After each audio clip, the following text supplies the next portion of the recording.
למרות הכל, כל דודי דופק על פתחי לבבנו להמשיך ולפעול למען תחיית האומה והארץ, למרות המעקשים מבית ומחוץ. המתנחלים ביהודה ושומרון הם חיילים ולוחמים לא פחות מסיירת מטכ"ל. האישה שנוסעת פה בכביש לאיתמר, הילד שהולך לגן, אתם הלוחמים הגדולים של עם ישראל. איתמר הוא יישוב של חלוצים, יישוב של גיבורים, מהווה דוגמה לכל עם ישראל בהרכב האנושי שלו,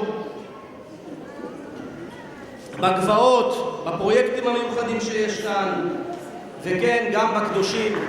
ואני אומר לך, אדוני ראש הממשלה, מר בנימין נתניהו, די להסברים, די לתירוצים, הגיע הזמן להפסיק את ההקפאה ולבנות באיתמר כמו בחברון, כמו בקריית ארבע, כמו בכל ארץ ישראל.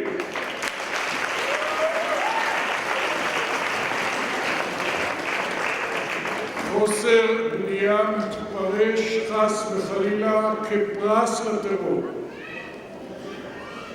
ואני פונה לראש הממשלה ואומר לו ומבקש ממנו, אל תביאנו לא לידי ניסיון וממילא לא לידי ביזיון, ושלא יתערער מצבה של הקואליציה והממשלה הזאת בגלל הקפאת הבנייה.